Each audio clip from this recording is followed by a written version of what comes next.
Irreecha ajaa'iba. Irreecha taayee fi taakkala walitti dhufanii kabajatan. Irreecha durii Oromoon bahaa fi dhihaa kaabaa fi kibbaa walitti dhufee kabajatu. Amma immoo kaabineen PPdha. An kan argu kiyya ittiin gammadu dhugaa. Maaliif yennaan maal himna ree nutu fakkeenyaaf amma mootummaan gowwaan akkanaa kun dabruu isaa maal himna dhaloota itti aanu jechuudha. Maaltu katabamuu qaba?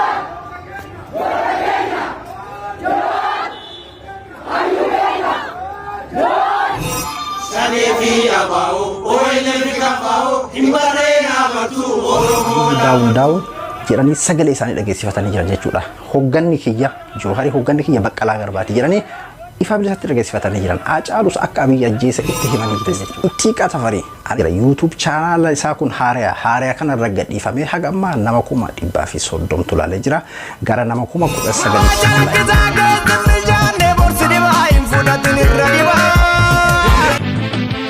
Yokin hojjadhu yokin baradhu lameenirraa tokko filadhu muslukumarraa fagaadhu. Irreecha ajaa'iba. Irreecha taayee fi taakkala walitti dhufanii kabajatan. Irreecha durii Oromoon bahaa fi dhihaa kaabaa fi kibbaa walitti dhufee kabajatu. Amma immoo kaabineen PPdha. Warri nafxanyummaa taqabbale warri nafxanyummaa fudhatee bahaa fi dhiharraa walitti dhufanii kabajan jechuudha. Har'a ayyaana ajaa'ibaati. Irreecha ajaa'ibaa kan agarre jechuudha. Bakka agarre an kan argu kiyya ittiin gammadu dhugaa. Maaliif yennaan maal himna ree nutu fakkeenyaaf amma mootummaan gowwaan akkanaa kun dabruu isaa maal himna dhaloota itti aanu jechuudha. Maaltu katabamuu qaba? Kanaafuu baay'ee tokko na gammachiisan. Irreecha Adaanachii fi Taayyeen walitti dhufanii kabajatan. Irreecha Abiyyii fi Naataanaal Mokkonnan namicha Baaldaraassan jechuudha. Kan walitti dhufanii kabajatan jechuudha. Irreecha alaabaa arungaadeen bicaa qayyii yookiin ammoo lummuxiidhaan kabajamtu. Kana keessa dhalachuu kenna, kana arguun kenna waan guddaadha. Irreecha durii bahaa dhihaa kaabaa kibbaa Oromoon osoo amantiidhaan waliin filin bakka sanitti Oromummaadhaan wal gahee kan amantii dhaquus kan irreecha gartee Oromummaatiif dhaqulleen haala sanii wal gahee bifa gammachuutiin dabarsa jechuudha. Amma immoo kan agarre. Naataanaal Mokkonnan namni kun biltsiginnaas mormuun beekama durii Baaldaraas jechuudha. Garuu amma Abiyyiin warroonni duraan mormanis jechuudha. Nafxanyoonni warri nafxanyummaa leellisan warri biyya san keessatti gartee rabbiin biyya sanii nuhi yookiin ammoo Oromoonni jedhamu jiru sabaa salamyoonni jedhamu jiru warri jedhu hundinuu Abiyyi Oromoo ajjeesuu kanaan Abiyyi Oromoo akka malee qaqqabuuf yaaluu isaa kanatti gammadanii jechuudha. Deeggaruu eegalan jechuudha. Amma keessummaa kabajaa ta'ee tokko namni dhiyaate sooshaal miidiyaa irratti akkuma agartan Naataanaal Mokkonnan jechuudha. Namni kun nama Oromoo hogguu maqaan Oromoo dhawamu nama aaruudha. Oromoo jechuu maqaan dhaamuuf nama aaruudha. Akkuma Abiyyi jechuudha. Yaalchi isaa amma aguma Abiyyi yeroo Oromoo jedhan jibbaa fi gartee mataan isaa jibbaadhaan Oromoo hogguu jedhamu aariin itti dhagayamu jibbaan itti dhagayamu Naataanaal Mokkonnan sunillee namu akka Abiyyi jechuudha. Namu akka Taayyeefaadha.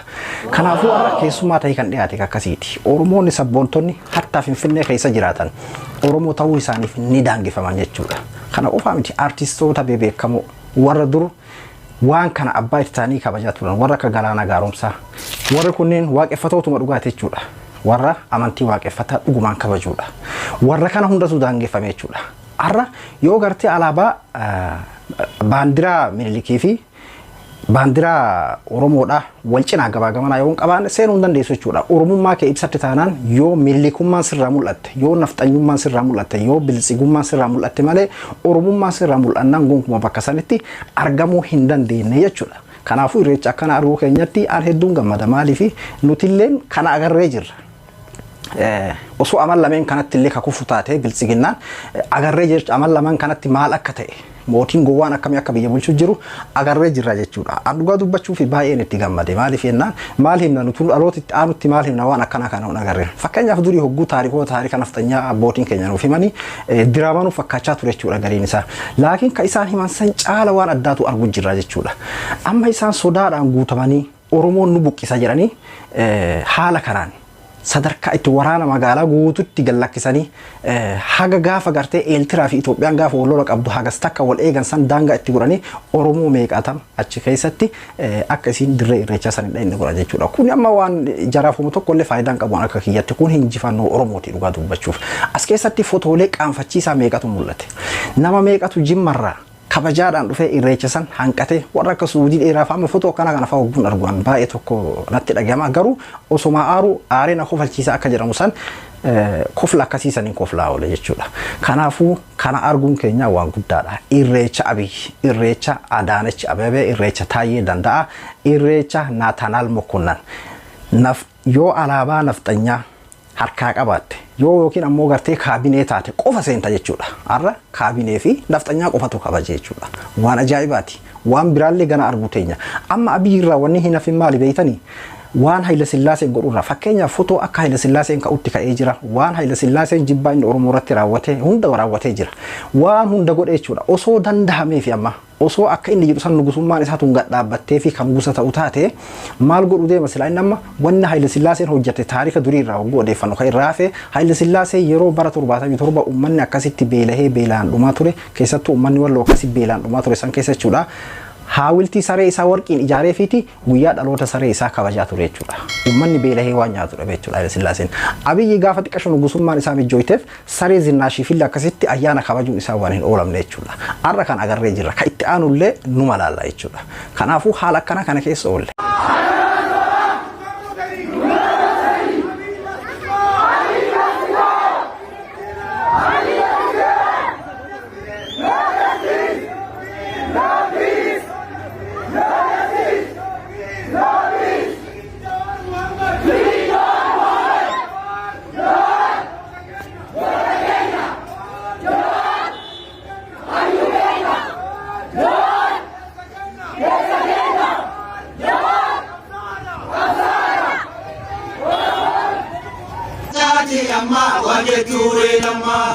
Sanefi abao, oile mikafao, imbarena martu, oromo la martu.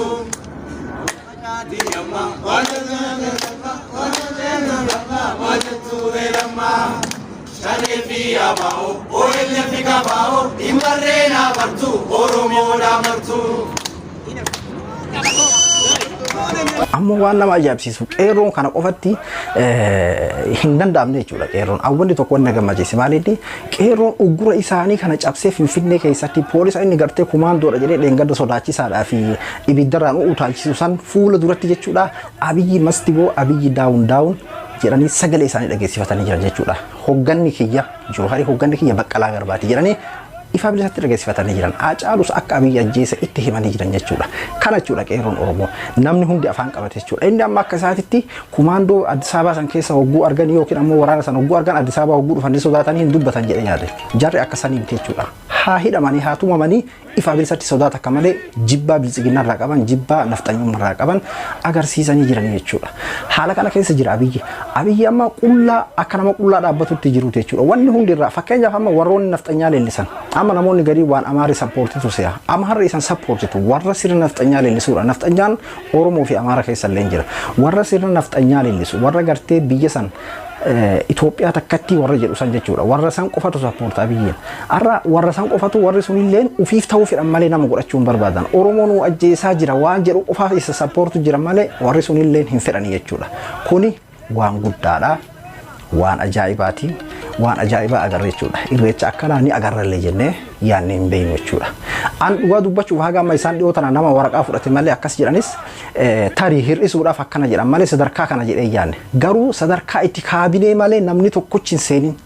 Kaabinee qofa seenee jechuudha. Hararirraas ka dhaqee Baaleerraa, Jimmarraa, Wallaggarraa bakka hundarraa ka dhaqee kaabineedhaan godinaa fi ta'aanaa haga muraasa jechuudha. Kaawwan miseensa isaanii warra isaan gartee jimaa qamaasan, warra isaan farshoo obaasan, warruma gartee amma dura televezyiina irratti as bahee waan adda addaa dubbatu san jechuudha. Warra san qofa afeeran jechuudha. Huccuu bitanii fi aballii waan Finfinnee ittiin bulu godhanii fi warra kanatu har'a kabajaa oole jechuudha irreecha. Irreecha akkana arguu kiyyaafan baay'ee itti gammade. Kana qofaa miti.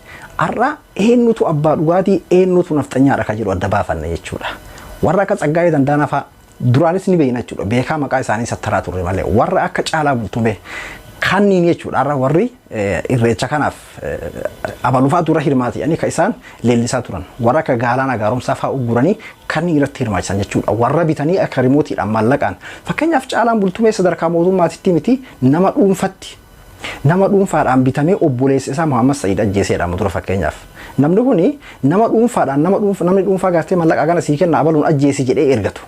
Nama darree sadarkaa kanaa mootummaan ergachuu waan guddaadha isaa fakkeenyaaf amma mootummaan kana naa ta'e yookiin ammoo narratti wallisin ati akkana naa jedhiin isaa fi warra akka Fayyisaa Leellisaa kanneen jechuudha. Kun isaaniif baay'ee tokkumaa maaraga guddaadha jechuudha. Aangoo guddoo amma kun isaaniif.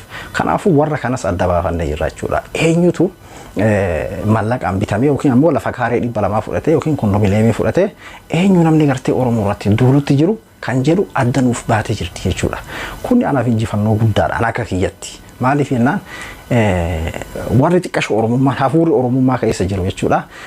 Yookiin ammoo ijoollee biyya Arabaa kana teessee abbichuu jettu taahumaan beeyne fakkeenyaaf osoo siyaasni bulchiinsa qabaleedha akkami osoo jettee irraa hin beeyne tanniin hin baanu tanneen homaa lakkoofsa keessan kaa'u kanneen garuu warra biraa tarii namni kuni nama gari jira amma siyaasaaf abiyyi kana godhafaa jedhee haafa jechuudha. Haafa isa dhumaa akka jedhan tokko jechuudha. San waan akkasii keessa jiru arra dhugaa fi kijiba adda baafatee gara dhugaatti ni goraa jechuudha. Warra kaan dhiisa warra kaan fakkeenyaa fi namoonni tokko siyaasni inni beeku waan Facebookaa abiyyi irraa dubbisee fi waan OBN irraa dhagahee jechuudha. Waan inni liiviin seenu beekumsi isaa akkasuma sanniin hin baanu warra hubannoodhaan ittiin jarjaruu yookiin ammoo namni kun Oromoo keessaa bahee akkamitti akkas ta'a nama abjuu itti ta'ee jira bara abbichuu jedhee fakkeenyaaf akkuma nuti gaafa duraa jechaa turre sani nama ammallee abjuu itti ta'ee namni kun tariimee sirraa kun oolu jedhee yookiin ammoo siyaasa wayitiif akkana godhaa waan guddoo hojjetu deema jedhee nama eeguu jiru fa'aa jira jechuudha. Warra akkasiitiifis baay'ee ife jechuudha har'a. Kanaafuu har'a irreecha Taakkalaa Uumaa, irreecha Taayyee Danda'a, irreecha Adaanach Abeebee, irreecha Abiyyi Ahmad, irreecha Awwaluu Abdii, irreecha Shimallis Abdiisaa agarree jechuudha har'a ifaa bilisatti. Waan ajaa'ibaati. Ganaa kana caala waa hedduu arguu teenya namichi kuni osoo achi ture kana caala waa meeqa arguu teenya jechuudha. Kanaafuu ani yeroo takka laaleetiin koflaa oole jechuudha. Maaliif jennaan sodaa fakkeenyaaf amma isaan kan hunda jaalatanii goone sodaadhaan haguugamanii waan ta'an wallaalanii nafxanyatti harka kennanii jiran jechuudha guutuutti. Amma kana jaratu nu godhi jedheen nu buqqisanii yoo Finfinnee seen Oromoon nurraa dhoorgi ha jedheen jara innis akkasumatti godheefi jechuudha. Kun waan nama ajaa'ibsiisu dhugaa dubbachuuf. Inni bira artist Ittiiqaa Tafarii anilleen irra viidiyoo tokko waraabeen ture YouTube channel isaa beesuuf inni achi booda viidiyoo gadhiise jechuudha. Haga ammaatitti illee baay'ee bareeda jira. YouTube channel isaa kun haaraa kana irra gadhiifamee haga ammaa nama 130 tulaalee jira. Gara nama 19,000 laayikii godhee jira jechuudha. Baay'ee tokko bareedaadha laayikii itti roobsu jirtan laayikiin hamilee isaa jajjabeessa waan ta'eef YouTube channel isaa kun haaraa ta'uyyuu baay'ee deemuuf itti jira baay'ee nama gammachiisa. Haa ta'u immoo maal seetan asirratti waa takka irraa argataa jiru jechuudha. Firii amma sila mallaqa irraa argataan karaan inni argatuun osoo YouTube kuni duraan maamila hedduu qabaate yookiin ammoo viidiyooleen hedduun irra gadhiifamee jiraate mallaqa argataa ture jechuudha. Fuula duraaf YouTube isaa guddisuudhaaf isaa haa gargaaru malee ammaaf ammoo mallaqa tokko irraa argataa jiru jechuudha. YouTube channel isaa kun haaraa waan ta'eef akkuma isin hundinuu beektaa YouTube ulaagaa qaba jechuudha. Jalqaba sa'aatii 4,000 namni nama laaluu qaba subscribe 1,000 ol qabaachuu qaba jechuudha. Kanaafuu amma isaa sa'aatii 4,000 waan hin laalaminiif gara mallaqa hisaabuutti hin tarkaanfanne jechuudha. Haa ta'u immoo hamilee isaatii fi fuula duraaf channel isaa kun yeroo guddateef dandeettii aartiidhaa waan qabuuf yeroo biraa irratti waan adda addaa godhatu danda'a jechuudha. Namoota hedduu laayikii share godhe jechuudha linkii kana Facebook irratti kaniin argee xiqqoo ture jira amma gara nama 300 wayittu share godhe jechuudha Facebook irratti waan bareedaadha. Garuu viidiyoon isaa akka gadi buune isin hundi eeguu qabdan. Nama viidiyoo isaa gabbuusee Facebook irratti maxxansu yoo argitan irratti qabsaa'uu qabdan haga dandeessanii nama san akka inni kaasu godhuu qabdan jechuudha. Kuni waan hamilee artistoota keenya cabsu jechuudha. Viidiyoo abbaa fedheetu YouTube irra gadi hin buusina. Nama Oromoo kan YouTube irra jiru achirratti ilaalaa jajjabeessa malee ofii viidiyoo keessan uumadha malee viidiyoo namni YouTube irra maxxanse gadi hin buusina jechuudha. Kanaafuu haala akkasii irratti baay'ee bareeda jirra. Oromootiyaa gara sooshaal miidiyaatti alagaan nu hamachaa baatee nu hamachuutti jiran Oromoo YouTube hin beeytu Twitter hin beeytu kana jedhanii nu hamatan jechuudha. Agarsiisutti jirra magara sooshaal miidiyaatiin illee jechuudha. Sooshaal miidiyaa yeroo ammaa kana miidiyaa gurguddaa ta'e BBC fi Al Jazeera maal caalallee wanni shoora guddaa taphatu social media la YouTube, Twitter, Facebook jechuudha. Kanaafuu bareeda jirra magara social media tillee as dhufuu qabna jechuudha. Duraan akkanumatti miliyoona 50-60 ofiin jenna malee dhugaa dubbachuuf gara social media tti baay'ee dadhabina qabna jechuudha. Kanaafuu warra achirraa viidiyoo gabbuusu namni sun diina nama sanii ta'uu beeytanii irraa dhorkuu qabdan jechuudha. Komantii barreessuu fi qabdan nama san yoo beeytanis iddoo itti himuu qabdan jechuudha. Fakkeenyaaf nama dhuunfaatti nama dhiyaatu nama hedduun itti hime viidiyoo nama akkanaa jalaa gadi hin buusinii viidiyoodhaan akkana gadi hin buusin jedhee nama hedduutti hime jechuudha. Isin hundinuu gahee keessan bahattanii wal barsiisuu qabdan jechuudha. Ittiiqaa Tafarii baay'ee tokko bareedaadha. Namoota mallaqaan bitamanii fi biltsiginnaallee dhukkee irraa kaasee jechuudha. Baay'ee tokko natti tole jechuudha. Gubbaa calaqqisaa keessi isaa summii hin fudhatiin boru si dhiba kan jedhu san warra agartee mallaqa fudhatee har'a Oromotu Oromoo ajjeesa siin jedha. Keeziin inni siin ittiin si jalatti dhokatu barbaadu Oromotu Oromoo ajjeesa. Mallaqni nyaate yookiin kondominiyeemii fudhate isa rakkiseeti waan inni qabatu maalinni Oromotu Oromoo ajjeesa siin jedha jechuudha. Garuu Oromoo miti kan Oromoo ajjeesaa jiru sirnatu Oromoo ajjeesuu bira dabree irreecha Oromoon takkaa dhiisteen beeyni har'a yeroo jalqabaatiif dhoorge jechuudha. Sirna kana ka dhoorge amma Oromoo miti yookiin ammoo Amaaraa miti sabaa miti jechuudha. Sirna kana sirna ahdaawii Itoophiyaa takkatti lummuutii ka jedhu san namni maqaa sabaa kaasu biyya san keessa jiraachuun qabu dhabamuu qaba jedhamanii amanan jechuudha. Amma Abiyyi fakkeenyaaf yoo ati an Oromoodha jettee ka deemtu taate an afaan Oromoo dubbadha an Oromoodha aadaa qaba waan akkasii osoo taatee fi Oromoo tana hedduu malee guututti dhabamsiisee nama gartee an Itoophiyaawiin hin jedhu qofa ijaaruu barbaada jechuudha. Kanaafuu warra sirna akkasiisan osoo argutti jiru osoo beeku kondominiyeemii takkaan Oromoo guutuu gurguratee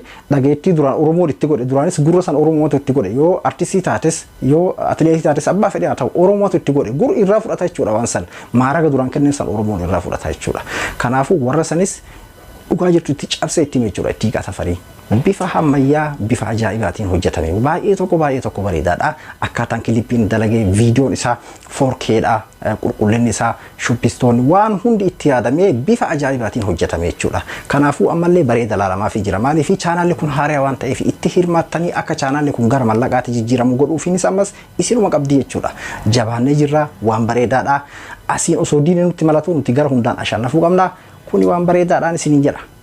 Ani Abduudha. Salaamtaallee dagannee warroon irra jalqabaaf dhuftan subscribe godhuun chaanaala keenyatti makamaan isiniin jedha. Hanga viidiyoo biraatti walitti deebinutti. Dubbii tuttuqtan dubbii dhalchitan uummata diigii keessa galchitan kan dhugaaf dhiigaa turetu warra saaraan galfanne ati ilmoo bobbaafatte nagaa jira jettee keessi ishee boqonnaan arganne.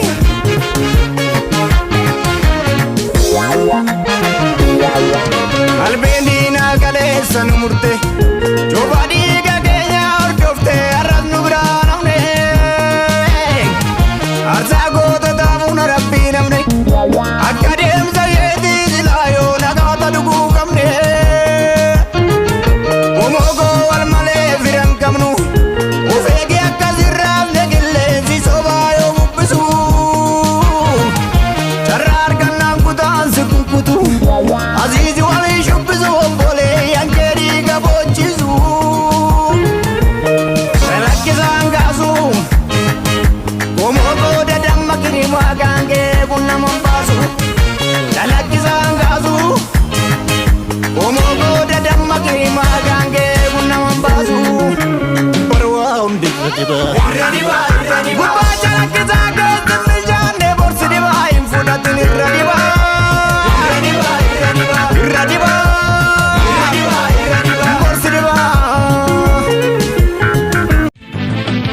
Yookiin hojjedhu yookiin baradhu lameen irraa tokko filadhu muslukumaarraa fagaadhu.